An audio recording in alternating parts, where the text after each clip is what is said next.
स्वागत है आपका दोस्तों बिहार न्यूज में। मैं हूं फिरदौस गनी और आप देख रहे हैं केडीबी लाइव। दोस्तों आज हो चुका है 28 जून 2026। तो आज की पूरे बिहार की टॉप न्यूज लेकर आए हैं आपके लिए। वीडियो शुरू करने से पहले आपसे एक रिक्वेस्ट है कि अगर आप पहली बार इस चैनल पर आए हैं तो चैनल को सब्सक्राइब करके बेल आइकन को प्रेस कर दीजिए और साथ ही साथ वीडियो को लाइक कर दीजिए, अपने दोस्तों के साथ शेयर भी कीजिए। तो चलिए चलते हैं आज की खबरों की ओर। दोस्तों आज बिहार न्यूज की शुरुआत सबसे पहले करेंगे कि बिहार में मुहर्रम जुलूस पर नेपाल में पथराव, बॉर्डर पर उपजा तनाव, वीडियो फुटेज खंगाल रही है एसएसबी। दरअसल बात यह है कि बिहार के अररिया जिला के जोगबनी स्थित भारत नेपाल सीमा पर मुहर्रम के ताजिया जुलूस के दौरान उस समय तनाव की स्थिति बन गई जब नेपाल की ओर से कुछ असामाजिक तत्वों द्वारा कथित रूप से पथराव किया गया। अचानक हुई इस घटना से जुलूस में अफरा तफरी मच गई और कुछ लोग घायल हो गए। सूचना मिलते ही एसएसबी, जोगबनी पुलिस और फिर नेपाल पुलिस मौके पर पहुंची और हालात को नियंत्रित किया। इसके बाद दोनों देशों की सुरक्षा एजेंसियों ने सीमा क्षेत्र में सुरक्षा व्यवस्था कड़ी कर दी। घटना के बाद एसएसबी ने पूरे मामले की जांच शुरू कर दी। सीमा क्षेत्र में लगे सीसीटीवी कैमरों और फिर अन्य वीडियो फुटेज को खंगाला जा रहा है ताकि पथराव करने वाले लोगों की पहचान किया जा सके। ग्रामीणों को मिलेगी 125 दिन रोजगार की गारंटी। बिहार में 1 जुलाई से लागू होगी वीवीजी रामजी योजना। दरअसल बात है कि बिहार के ग्रामीण परिवारों के लिए बड़ी राहत, बड़ी खबर सामने आई है। 1 जुलाई 2026 से बिहार में विकसित भारत गारंटी फॉर रोजगार एवं आजीविका मिशन यानी कि ग्रामीण जी रामजी योजना लागू होने जा रही है। इस नई व्यवस्था के तहत ग्रामीण परिवारों को हर वित्तीय वर्ष में 125 दिनों के रोजगार की वैधानिक गारंटी मिलेगी। ये योजना मौजूदा रोजगार व्यवस्था की जगह लागू की जा रही है और इसका उद्देश्य ग्रामीण क्षेत्र में रोजगार, आजीविका और फिर बुनियादी विकास को बढ़ावा देना है। नई योजना के तहत जल संरक्षण, ग्रामीण सड़क निर्माण, सिंचाई, आजीविका से जुड़े कार्य, आपदा प्रबंधन और फिर अन्य विकास परियोजनाओं पर विशेष जोर दिया जाएगा। सरकार ने कहा है कि मौजूदा जॉब कार्ड संक्रमण काल में मान्य रहेंगे और मजदूरी का भुगतान डीबीटी के माध्यम से सीधे श्रमिकों के बैंक खाते में किया जाएगा। समय पर काम नहीं मिलने पर बेरोजगारी भत्ता और फिर मजदूरी में देरी होने पर मुआवजे का भी प्रावधान किया गया है। सरकार का मानना है कि इस योजना से ग्रामीण मजदूरों को पहले से अधिक रोजगार मिलेगा, गाँव में विकास कार्यों को गति मिलेगी और लाखों परिवारों की आय बढ़ेगी। बिहार में 15,000 करोड़ रुपए से बनेगा हाईवे का महाजाल। केंद्र की मंजूरी के बाद शुरू होगा काम। दरअसल बात यह है कि बिहार में सड़क नेटवर्क को और मजबूत बनाने के लिए करीब 15,000 करोड़ रुपए की लागत वाली कई बड़ी सड़क और फिर पुल परियोजनाओं की विस्तृत परियोजना रिपोर्ट यानी कि डीपीआर केंद्र सरकार को भेज दी गई है। विभाग के अनुसार केंद्रीय सड़क परिवहन एवं राजमार्ग मंत्रालय से मंजूरी मिलते ही इन महत्वाकांक्षी परियोजनाओं पर काम शुरू कर दिया जाएगा।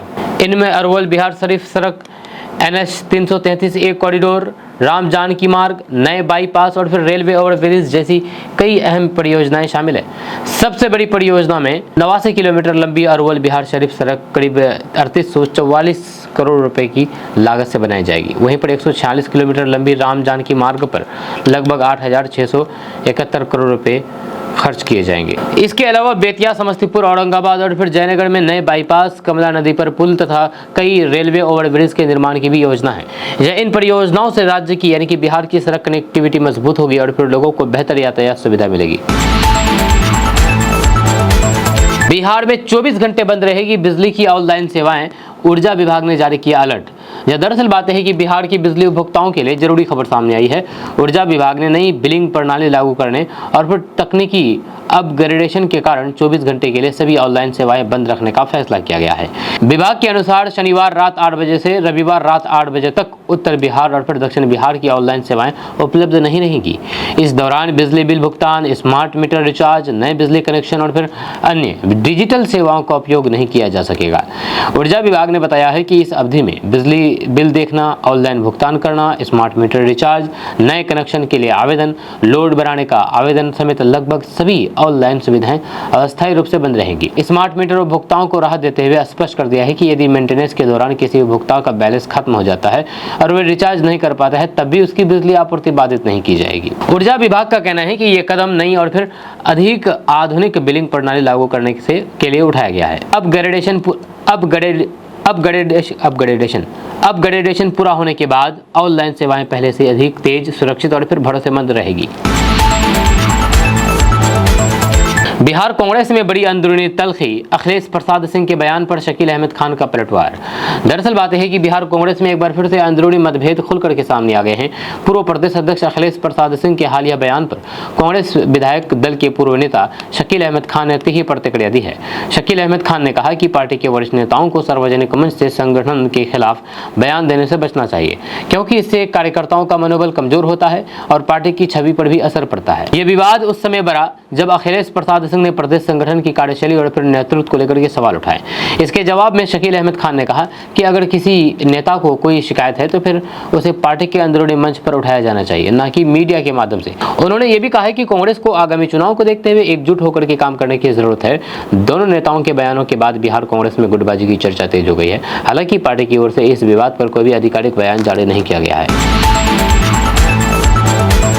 भरत तिवारी इनकाउंटर मामले पर फिर से किसने बुला ली महापंचायत? 5 जुलाई को सम्राट चौधरी के समर्थन में होगी सभा। दरअसल बात है कि भरत तिवारी इनकाउंटर मामले को लेकर के बिहार में सियासी माहौल लगातार गर्माता जा रहा है। कुछ दिन पहले हुई महापंचायत के बाद अब 5 जुलाई को भोजपुर जिले के जगदीशपुर में एक और बहुजन महापंचायत बुलाने का ऐलान किया गया है। आयोजकों का कहना है कि ये सभा मुख्यमंत्री सम्राट चौधरी के समर्थन में आयोजित की जा रही है।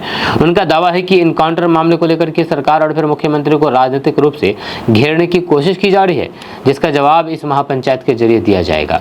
आयोजकों के अनुसार इस महापंचायत में विभिन्न सामाजिक संगठनों और फिर कई जिलों के लोगों के शामिल होने की संभावना है।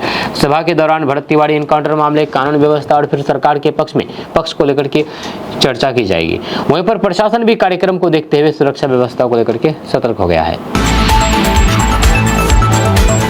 गायब प्रिंसिपल पर एक्शन के बाद चर्चा में स्वास्थ्य मंत्री निशांत कुमार, एक तबादले ने पलटा पूरा माहौल। दरअसल बात है कि बिहार के स्वास्थ्य मंत्री निशांत कुमार इन दिनों अपने एक बड़े प्रशासनिक फैसले को लेकर के चर्चा में हैं। हाल ही में उन्होंने पटना मेडिकल कॉलेज एवं अस्पताल यानी कि पीएमसीएच का औचक निरीक्षण किया, जहां पर principal doctor Narendra Pratap Singh duty से अनुपस्थित मिले। जब मंत्री ने मौके पर ही इसे गंभीर लापरवाही मानते हुए कार्रवाई के निर्देश दिए। जांच में यह भी आरोप सामने आया है कि कार्यालय समय से के दौरान वे निजी क्लिनिक में मरीज देख रहे थे। इसके बाद उन्हें प्रिंसिपल के पद से हटा करके बेतिया हस्तांतरित कर दिया गया और डॉक्टर गीता सिन्हा को पीएमसीएच के प्राचार्य का अतिरिक्त प्रभार सौंपा गया है। इस कार्रवाई के बाद स्वास्थ्य मंत्री निशांत कुमार की कार्यशैली को लेकर के राजनीतिक और फिर प्रशासनिक हलकों में चर्चा तेज हो गई है। समर्थक इसे सरकारी अस्पतालों में जवाबदेही और फिर अनुशासन स्थापित करने की दिशा में बड़ा कदम बताया जा रहा है। वहीं पर प्रिंसिपल डॉक्टर नरेंद्र प्रताप सिंह ने कार्रवाई पर नाराजगी जताते हुए कहा कि उनकी बात सुने बिना फैसला ले लिया गया और उन्होंने इसे तानाशाही रवैया बताया है। उनका कहना है कि वे स्वास्थ्य संबंधित कारणों से अनुपस्थित थे और फिर इसकी जानकारी अस्पताल प्रशासन को पहले से थी। इस पूरे घटनाक्रम ने बिहार के स्वास्थ्य विभाग में प्रशासनिक शक्ति को लेकर के नई बहस छेड़ दी है। अफसरों के आदेश से अब नहीं रद्द होगी किसी की जमाबंदी, पटना हाईकोर्ट ने नियम किया साफ। दरअसल बात है कि पटना हाईकोर्ट ने बिहार में जमीन मालिकों को बड़ी राहत देते हुए स्पष्ट कर दिया है कि राजस्व अधिकारी अपने स्तर पर किसी की जमाबंदी रद्द नहीं कर सकते। अदालत ने कहा कि यदि सरकार या फिर प्रशासन को किसी पुरानी जमाबंदी पर आपत्ति है तो उसे कानून के अनुसार सक्षम सिविल कोर्ट का दरवाजा खटखटाना होगा। अधिकारी स्वयं न्यायाधीश की भूमिका निभाते हुए एक तरफा तरीके से जमाबंदी रद्द नहीं कर सकते। यह टिप्पणी करीब 60 साल पुरानी जमाबंदी से जुड़े एक मामले की सुनवाई के दौरान की गई है। मामला जमुई जिले की एक जमीन से जुड़ा था, जहां पर वर्षों से नियमित रूप से लगान रसीद कट रही थी। इसके बावजूद भी राजस्व अधिकारियों ने रसीद जारी करना बंद कर दिया है और जमाबंदी रद्द करने की प्रक्रिया शुरू कर दी है। हाईकोर्ट ने इस कार्रवाई पर नाराजगी जताते हुए इसे कानून के विपरीत बताया और संबंधित अधिकारियों को फटकार लगाई है। साथ ही कोर्ट ने अंचल अधिकारी को दोबारा लगान रसीद जारी करने का निर्देश दिया है। बिहार के लिए बड़ी खुशखबरी, आंगनबाड़ी केंद्र बनेंगे आधुनिक नंद घर। यह दरअसल बात है कि बिहार में बच्चों के पोषण, प्रारंभिक शिक्षा और फिर महिला सशक्तिकरण को नई दिशा देने के लिए राज्य सरकार ने बड़ी पहल की है। वेदांता समूह के सहयोग से राज्य के 1000 आंगनबाड़ी केंद्रों को आधुनिक नंद घर के रूप में विकसित किया जाएगा। पहले चरण में पटना, गया, पूर्णिया, सीतामढ़ी, जमुई, शेखपुरा समेत कई जिलों के चयनित आंगनबाड़ी केंद्रों को हाईटेक सुविधाओं से लैस किया जाएगा। इन आधुनिक नंद घरों में बच्चों को TV, audio, video, learning tool, आधुनिक खिलौनों और खेल खेल में पढ़ाई की सुविधा मिलेगी। साथ ही सोलर पैनल, शुद्ध पेयजल के लिए वाटर प्यूरिफायर, नियमित स्वास्थ्य जांच, पोषण सेवाएं और फिर मोबाइल हेल्थ वैन जैसी सुविधाएं भी उपलब्ध कराई जाएगी। इसके अलावा गर्भवती और फिर धात्री महिलाओं को पोषण एवं स्वास्थ्य से संबंधित सेवाएं भी यही मिलेंगी। इन केंद्रों का उपयोग स्थानीय महिलाओं को रोजगार परक कौशल प्रशिक्षण देने के लिए किया जाएगा। ICDS के अनुसार बिहार में फिलहाल 1,14,000 से अधिक आंगनबाड़ी केंद्र हैं, जिनमें 52 लाख से ज्यादा बच्चे पंजीकृत हैं। सरकार का मानना है कि नंद घर मॉडल से बच्चों की प्रारंभिक शिक्षा और फिर पोषण व्यवस्था में बड़ा सुधार होगा। वहीं पर महिलाओं को भी आत्मनिर्भर बनने के लिए अवसर मिलेंगे। ये पहल राज्य में आंगनबाड़ी व्यवस्था को आधुनिक और फिर तकनीक आधारित बनाने की दिशा में एक महत्वपूर्ण कदम मानी जा रही है। बिहार के शहरों की बदलेगी तस्वीर, नागरिकों के लिए बड़ी खुशखबरी। दरअसल बात है कि बिहार सरकार बिहार के शहरी विकास को नई रफ्तार देने की तैयारी में है। सरकार ने आधुनिक और फिर सुनियोजित शहर विकसित करने के लिए कई बड़ी परियोजनाओं पर काम तेज कर दिया है। इसके तहत राज्य की यानी कि बिहार के विभिन्न हिस्सों में ग्रीनफील्ड सैटेलाइट टाउनशिप, बेहतर सड़क नेटवर्क, आधुनिक सीवरेज, पेयजल, पार्क, आवासीय कॉलोनियां और स्मार्ट शहर सुविधाओं का विस्तार किया जाएगा। सरकार का दावा है कि इन योजनाओं से शहरों का बुनियादी ढांचा मजबूत होगा और नागरिकों को पहले से बेहतर सुविधाएं मिलेगी। वहीं पर इन परियोजनाओं के तहत नए आवासीय क्षेत्र, व्यावसायिक कॉम्प्लेक्स, चौड़ी सड़कें, आधुनिक ड्रेनेज सिस्टम, हरित क्षेत्र और फिर सार्वजनिक सुविधाओं का विकास किया जाएगा।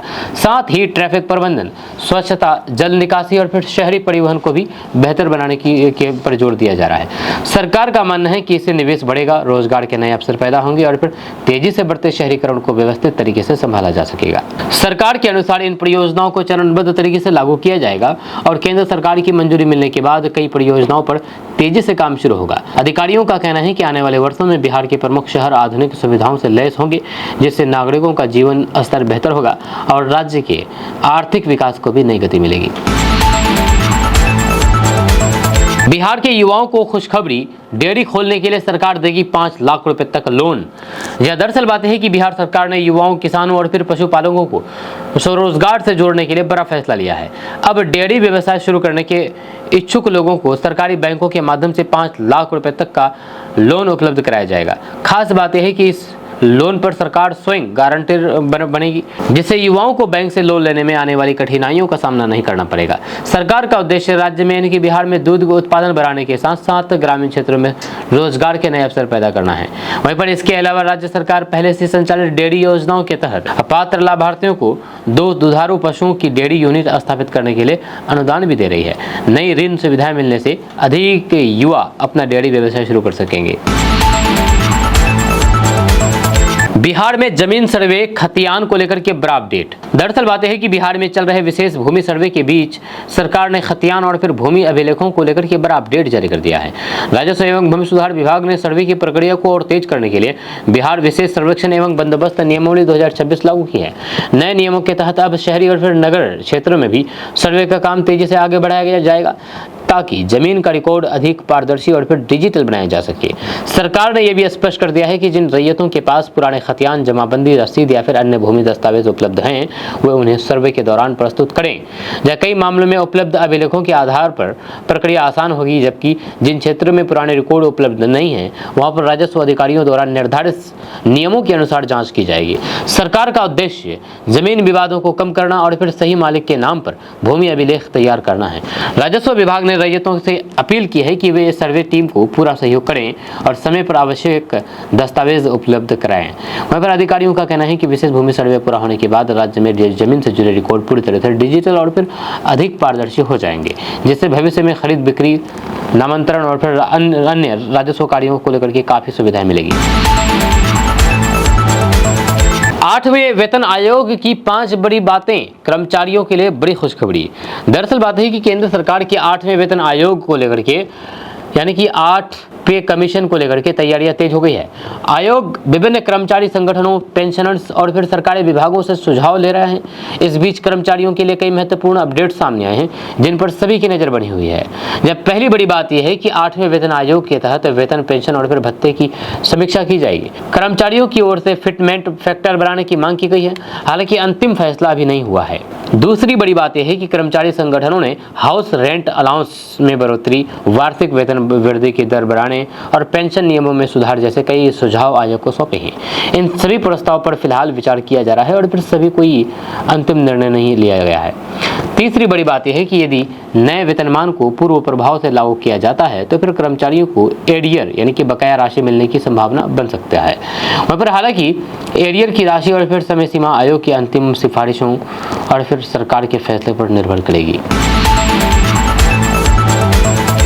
बिहार के स्कूल रसोइयों के लिए बड़ी खुशखबरी, मिलेगी ये सुविधाएं। दरअसल बात है कि बिहार के सरकारी स्कूलों में मिड डे मील बनाने वाली रसोइयों के लिए बड़ी राहत वाली खबर सामने आई है। राज्य सरकार रसोइयों को बेहतर सुविधा देने की तैयारी कर रही है जिससे उनके कामकाज की स्थिति में सुधार हो सके। लंबे समय से रसोइयों की ओर से विभिन्न सुविधाओं और फिर सामाजिक सुरक्षा की मांग की जा रही थी, जिस पर अब सरकार सकारात्मक पहल करती दिख रही है। जानकारी के अनुसार सरकार रसोइयों को सामाजिक सुरक्षा से जुड़ी योजनाएं, कार्यस्थल पर बेहतर व्यवस्था और उनके हितों को ध्यान में रखते हुए नई योजनाओं का लाभ देने पर विचार किया जा रहा है। इन कदमों का उद्देश्य स्कूलों में कार्यरत रसोइयों को अधिक सुरक्षित और फिर सम्मानजनक कार्य वातावरण उपलब्ध कराना है। नीतीश कुमार से मिले आरसीपी सिंह, समर्थकों के दावे से बिहार में राजनीति में हलचल। दरअसल बात है कि बिहार की राजनीति में उस समय हलचल तेज हो गई जब जेडीयू के पूर्व राष्ट्रीय अध्यक्ष और पूर्व केंद्रीय मंत्री आरसीपी सिंह ने नीतीश कुमार से मुलाकात की है। मुलाकात के बाद आरसीपी सिंह ने इसे सकारात्मक बताते हुए कहा कि आने वाले दिनों में बहुत कुछ हो सकता है और समय आने पर सारी तस्वीर साफ हो जाएगी। उनके इस बयान के बाद राजनीतिक गलियारों में कई तरह की चर्चाएं शुरू हो गई है। मुलाकात के दौरान आरसीपी सिंह के समर्थकों ने दावा किया है कि दोनों नेताओं के बीच सकारात्मक बातचीत हुई है और भविष्य में राजनीतिक समीकरण बदल सकते हैं। हालांकि इस मुलाकात को लेकर के अलग अलग दावे भी सामने आए हैं। कुछ रिपोर्ट्स में कहा गया है कि आरसीपी सिंह ने मुलाकात के लिए इंतजार किया लेकिन दोनों नेताओं के बीच औपचारिक बातचीत नहीं हो सकी। इस वजह से घटनाक्रमों को लेकर के अलग अलग राजनीतिक व्याख्याएं की जा रही है। फिलहाल ना तो जेडीयू और न ही आरसीपी सिंह की ओर से किसी नए राजनीतिक फैसले की आधिकारिक घोषणा की गई है, लेकिन इस मुलाकात और फिर उसके बाद आए बयानों ने बिहार की राजनीति में नई अटकलों को जरूर जन्म दे दिया है। भरत तिवारी के लिए इंसाफ मांगना बिहार पुलिस के जवान को पड़ गया भारी, हो गए सस्पेंड। दरअसल बात है कि भरत तिवारी इनकाउंटर मामले में बिहार पुलिस के एक सिपाही आशीष तिवारी को निलंबित कर दिया गया है। आरोप है कि उन्होंने सार्वजनिक मंच से भरत तिवारी के समर्थन में बयान दिया था और कहा था कि यदि न्याय नहीं मिला तो फिर वे अपनी नौकरी तक छोड़ देंगे। इस बयान के वायरल होने के बाद पुलिस मुख्यालय ने इसे सेवा नियमों के उल्लंघन मानते हुए उनके खिलाफ विभागीय कार्रवाई शुरू कर दी और उन्हें निलंबित कर दिया है। जी हाँ, पुलिस अधिकारियों का कहना है कि सरकारी सेवा में रहते हुए किसी संवेदनशील और फिर जांचाधीन मामले पर सार्वजनिक बयान देना अनुशासन के विरुद्ध है। इसी आधार पर विभागीय जांच शुरू की गई है। दूसरी ओर भरत तिवारी इनकाउंटर मामले की पहले से न्यायिक जांच चल रही है और इसी प्रकरण में कई पुलिस अधिकारियों के खिलाफ एफआईआर भी दर्ज की जा चुकी है। वहीं पर भरत तिवारी इनकाउंटर को लेकर के बिहार में लगातार राजनीतिक और फिर सामाजिक बहस जारी है। हाल के दिनों में मामले में कई नए घटनाक्रम सामने आए हैं जिनमें पोस्टमार्टम रिपोर्ट और फिर न्यायिक जांच भी शामिल है। ऐसे में सिपाही आशीष तिवारी के निलंबन ने इस पूरे विवाद को एक नया मोड़ दे दिया है। बिहार में जमीन की मापी हुई महंगी, नई दरें लागू, अब आपको ज्यादा जेब करनी पड़ेगी ढीली। दरअसल बात है कि बिहार में जमीन की मापी यानी कि नापी कराने वाले लोगों के लिए अब पहले से अधिक शुल्क देना होगा। जी हाँ, बिहार राज्य कैबिनेट ने जमीन मापी की फीस में करीब 2 गुने बढ़ोतरी की मंजूरी दे दी है। नई दरें लागू होने के बाद ग्रामीण और फिर शहरी दोनों क्षेत्रों में जमीन की पैमाइश कराने के लिए लोगों को पहले की तुलना में अधिक राशि देनी होगी।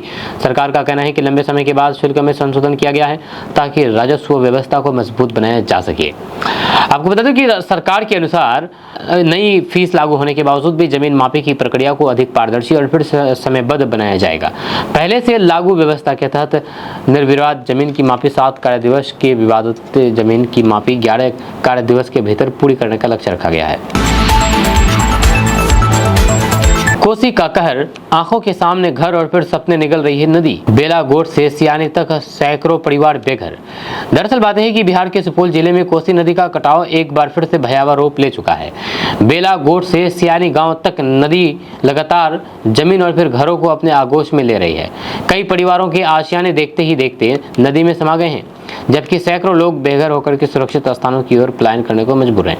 वर्षों की मेहनत से बनाए गए घर, खेत और सपने नदी के तेज बहाव में बहते ग्रामीणों का दर्द झलक रहा है। स्थानीय लोगों का कहना है कि हर साल कटाव का खतरा बढ़ जाता है, लेकिन अस्थायी समाधान अब तक नहीं निकल पाया है। कई गाँव में लोग कई गाँवों में लोग अपना सामान समेट करके ऊंचे स्थानों पर शरण लेने लगे हैं। प्रशासन और फिर जल संसाधन विभाग की टीमें हालात पर नजर बनाए हुए हैं, जबकि संवेदनशील तटबंधों की निगरानी भी बढ़ा दी गई है। नेपाल में लगातार हो रही बारिश के कारण कोसी का जलस्तर बढ़ने से स्थिति और गंभीर बनी हुई है। ग्रामीणों ने सरकार से तत्काल कटाव रोकने के लिए ठोस कदम उठाने और प्रभावित परिवारों को राहत एवं पुनर्वास की मांग की है। लोगों का कहना है कि अगर समय रहते प्रभावी उपाय नहीं किए गए तो फिर आने वाले दिनों में कई और गांव कटाव की चपेट में आ सकते हैं। फिलहाल प्रशासन सतर्क है, लेकिन नदी के लगातार बढ़ते दबाव ने इलाके के लोगों की चिंता बढ़ा दी है। बिहार में बनेगी नई वाटर पॉलिसी, नदियों की होगी डिजिटल निगरानी, जाने सम्राट सरकार का मेगा प्लान।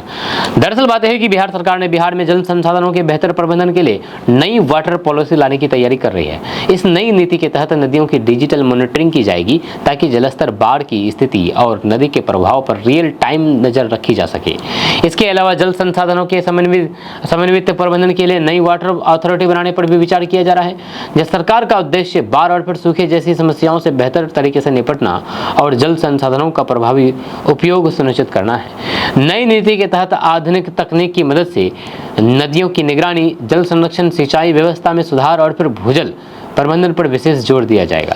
सरकार का मानना है कि डिजिटल सिस्टम लागू होने से समय रहते बाढ़ की चेतावनी जारी करना आसान होगा और फिर किसानों की सिंचाई के लिए पानी की उपलब्धता भी बेहतर ढंग से सुनिश्चित की जा सकेगी। इससे जल प्रबंधन अधिक पारदर्शी और फिर वैज्ञानिक बनेगा। सरकार का कहना है कि नई जल नीति राज्य के दीर्घकालिक विकास को ध्यान में रख करके तैयार की जा रही है। इसमें जल संरक्षण, नदी प्रबंधन, सिंचाई परियोजनाओं के विस्तार और फिर आधुनिक तकनीक के उपयोग पर विशेष फोकस रहेगा।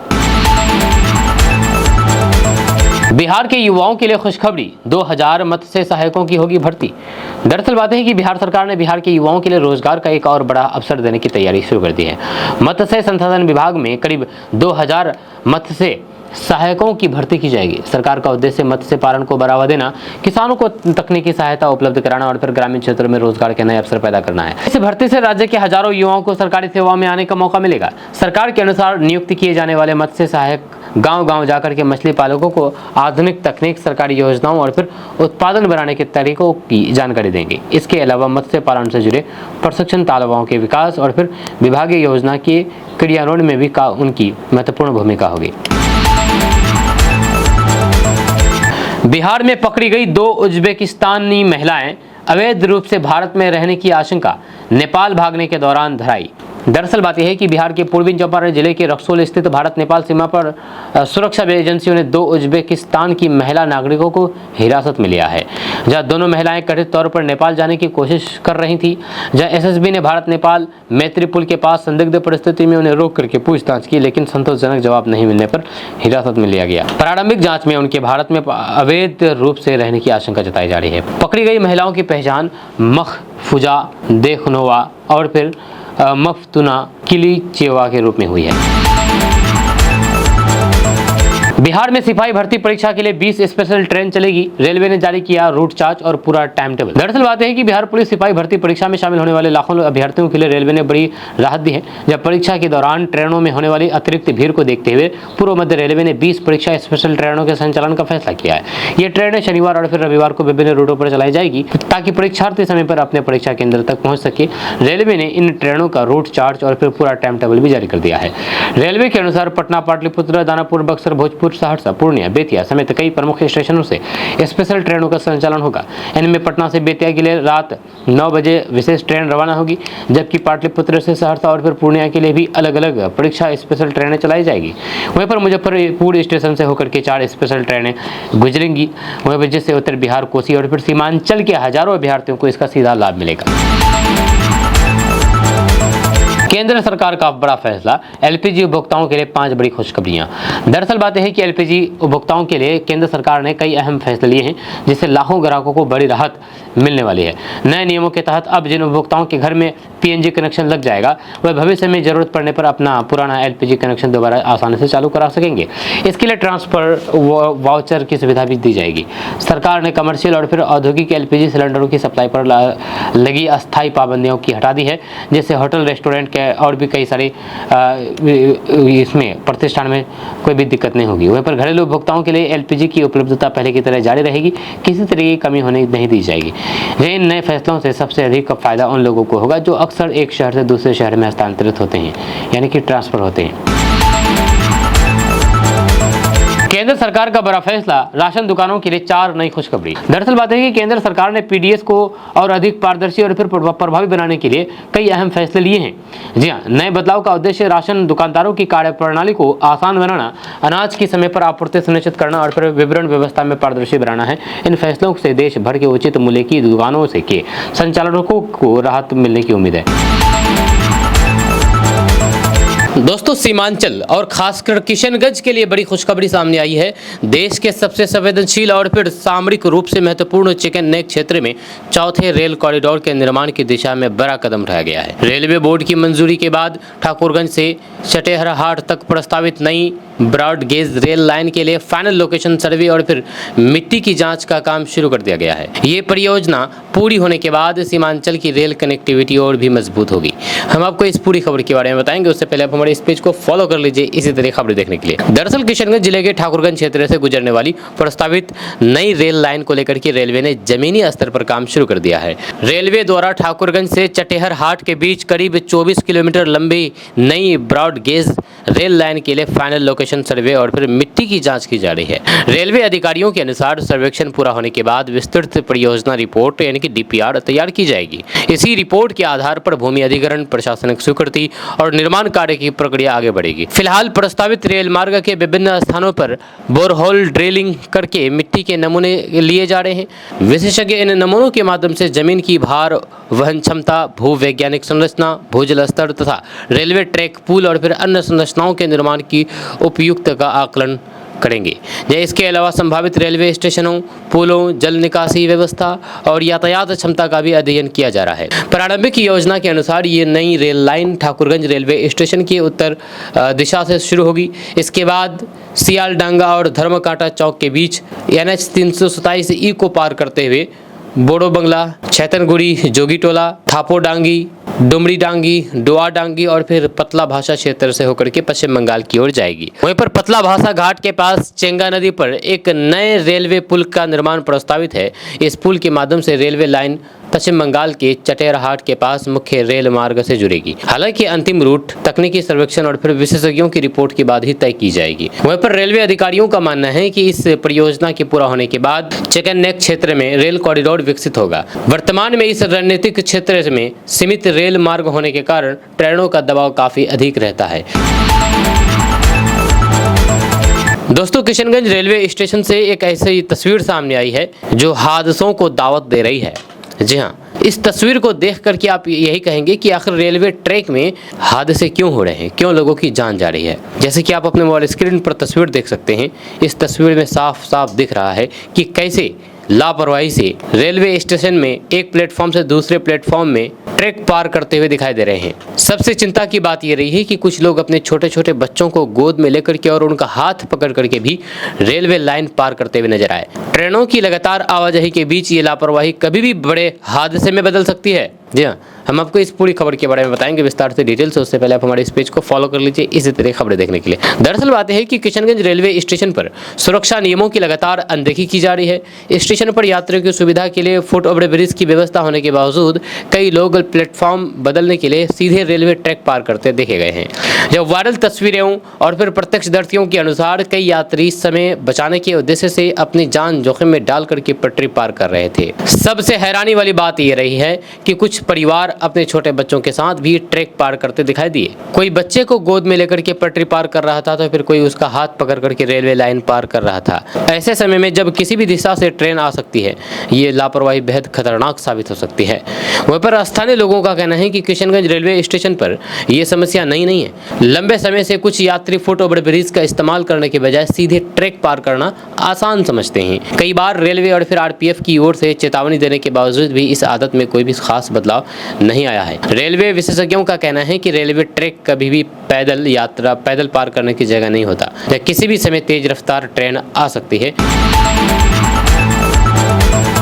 दोस्तों, किशनगंज में ड्रग्स तस्करी, स्मैक तस्करी, पशु तस्करी एंट्री माफिया और अन्य अवैध गतिविधियों के खिलाफ पुलिस ने बड़ा अभियान शुरू कर दिया है। जब पुलिस अधीक्षक संतोष कुमार यानी कि किशनगंज एसपी संतोष कुमार ने इन संगठित नेटवर्क पर सख्त कार्रवाई करने के लिए 3 विशेष यूनिटों का गठन किया है। इन टीमों का उद्देश्य सीमाई क्षेत्र में सक्रिय अवैध कारोबार पर लगाम लगाना और जिले की सुरक्षा व्यवस्था को और मजबूत करना है। हम आपको इस पूरी खबर के बारे में बताएंगे विस्तार से डिटेल से, उससे पहले आप हमारे इस पेज को फॉलो कर लीजिए। दरअसल बात है कि नेपाल और बांग्लादेश की अंतर्राष्ट्रीय सीमाओं से जुड़े संवेदनशील जिला किशनगंज में अवैध गतिविधियों पर रोक लगाने के लिए पुलिस ने नई रणनीति तैयार की है।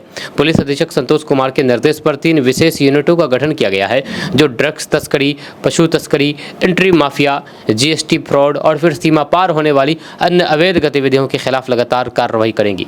जब पुलिस के अनुसार इन विशेष टीमों में जिले के अनुभवी पुलिस अधिकारियों और कर्मियों को शामिल किया है। वहीं पर सभी टीमों को अलग अलग जिम्मेदारियां दी गई है ताकि सीमावर्ती इलाकों में सक्रिय अपराधियों और फिर संगठित नेटवर्क पर प्रभावी कार्रवाई की जा सके। वहीं पर पहली टीम का नाम बॉर्डर मॉनिटरिंग सेल यानी कि बीएमसी रखा गया है। ये यूनिट नेपाल सीमा से जुड़े क्षेत्रों में होने वाली गतिविधियों पर लगातार नजर रखेगी। वहीं पर सीमावर्ती थानों की कार्रवाई की निगरानी करने के साथ साथ नेपाल की सुरक्षा एजेंसियों और अन्य संबंधित विभागों के साथ समन्वय स्थापित करके सूचनाओं का आदान प्रदान भी करेगी।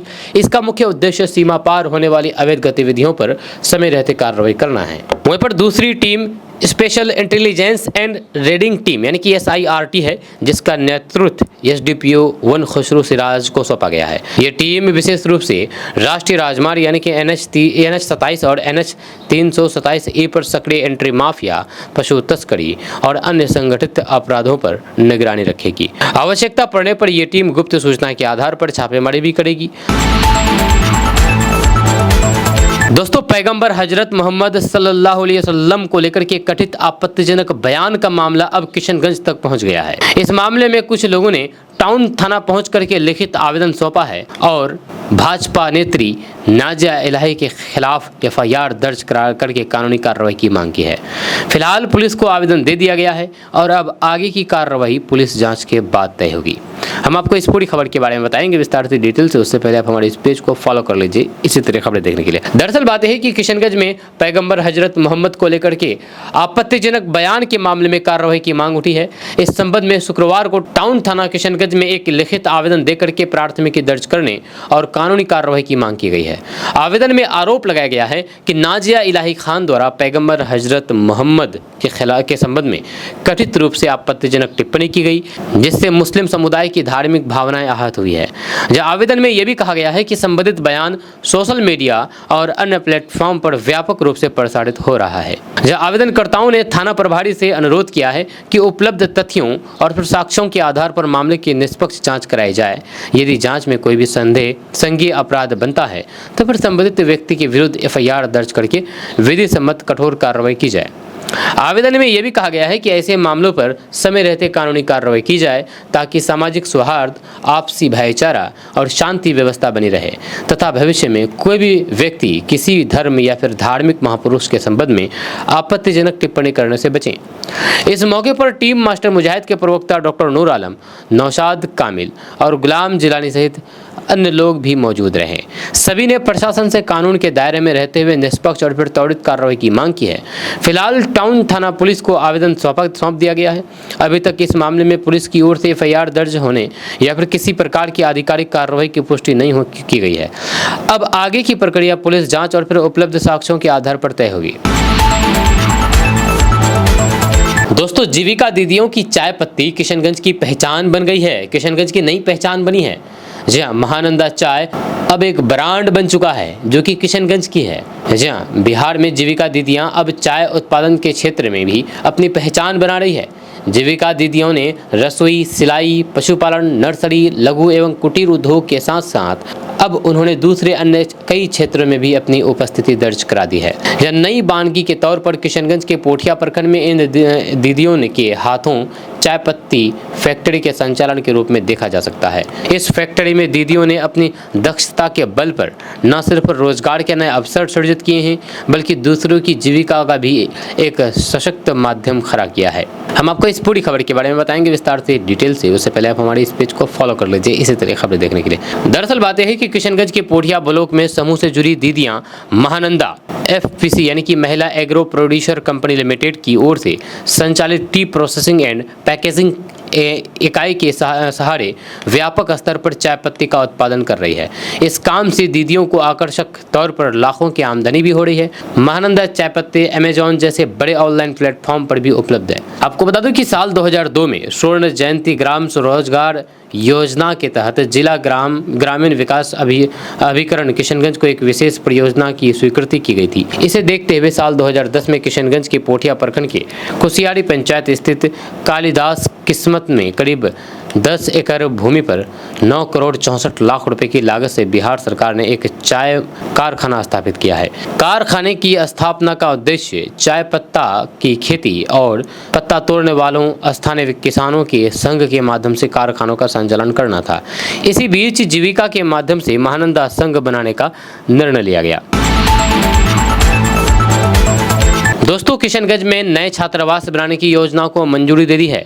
इसका सबसे बड़ा फायदा उन छात्र छात्राओं को मिलेगा जो दूर दराज के गांवों से पढ़ाई के लिए आते हैं और रहने की सुविधा नहीं होने के कारण पढ़ाई बीच में छोड़ने को मजबूर हो जाते हैं। जी हाँ, अब किशनगंज में छात्रावास का निर्माण होगा, जिसकी वजह से यहाँ के छात्रों को बेहतर सुविधा मिलेगी पढ़ाई करने के मामले में। तो आइए जानते हैं किशनगंज को इस योजना से क्या क्या लाभ मिलने वाला है। हम आपको इस पूरी खबर के बारे में बताएंगे विस्तार से, डिटेल से। उससे पहले आप हमारे इस पेज को फॉलो कर लीजिए इसी तरह खबरें देखने के लिए। दरअसल किशनगंज जिले के लिए शिक्षा के क्षेत्र में एक अच्छी खबर सामने आई है। बिहार सरकार ने बिहार के 14 जिलों में कुल 34 नए छात्रावास बनाने का फैसला किया है। इस योजना में किशनगंज भी शामिल है, जिससे किशनगंज जिले के आदिवासी और फिर जनजातीय छात्रों को बड़ी राहत मिलने की उम्मीद है। वहीं पर सरकारी जानकारी के अनुसार इन 34 छात्रावासों में 19 छात्रावास धरती आबा जनजातीय ग्राम उत्कर्ष अभियान के तहत बनाए जाएंगे, जबकि 15 छात्रावास पीएम जनमन योजना के अंतर्गत तैयार होंगे। पीएम जनमन योजना वाले जिलों में किशनगंज का भी चयन किया गया है। बताया जा रहा है कि प्रत्येक छात्रावास में करीब 100 छात्रों की रहने की व्यवस्था होगी।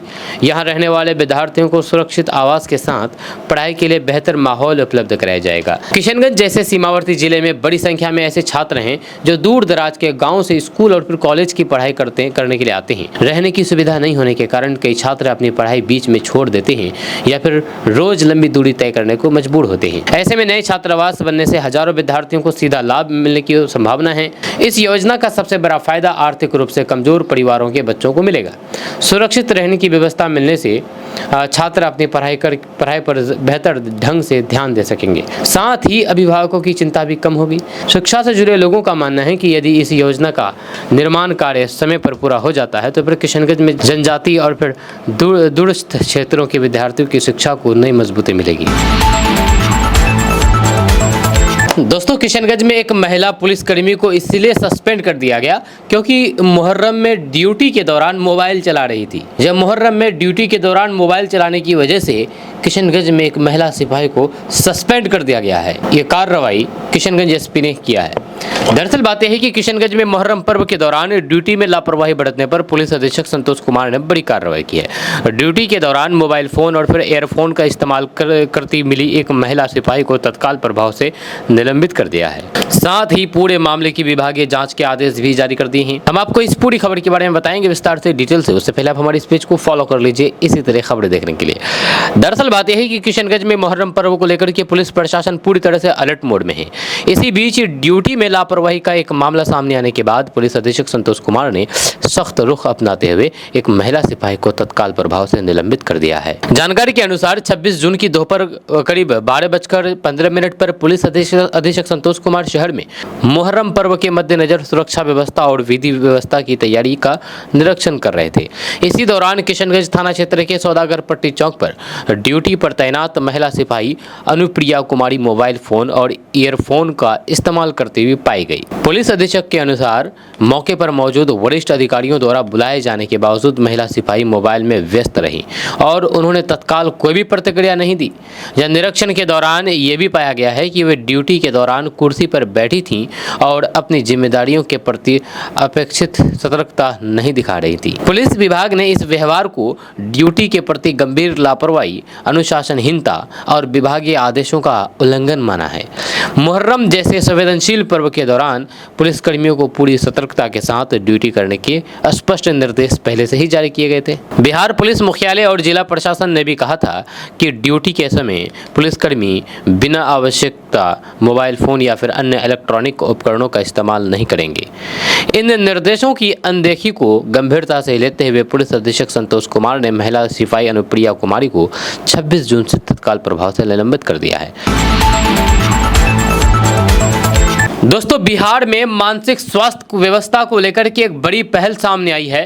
जामिया मिल्लिया इस्लामिया के सहायक प्रोफेसर डॉक्टर रकीब आलम द्वारा बिहार सरकार को भेजे गए एक महत्वपूर्ण प्रस्ताव पर अब प्रशासनिक स्तर पर कार्रवाई शुरू हो गई है।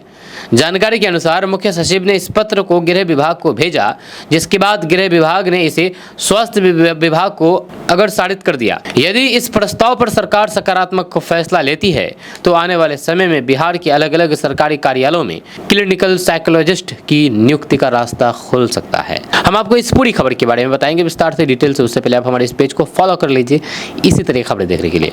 अगर आप फॉलो नहीं किए हैं तो कीजिएगा। दरअसल बात यह है कि बिहार में मानसिक स्वास्थ्य और फिर सामाजिक सुरक्षा को मजबूत बनाने की दिशा में एक महत्वपूर्ण पहल देखने को मिल रही है। जामिया मिल्लिया इस्लामिया नई दिल्ली के यूनिवर्सिटी पॉलिटेक्निक के में कार्यरत सहायक प्रोफेसर डॉक्टर रकीब आलम द्वारा बिहार सरकार के मुख्य सचिव को भेजे गए एक विस्तृत आवेदन पर अब प्रशासनिक प्रक्रिया आगे बढ़ती दिखाई दे रही है।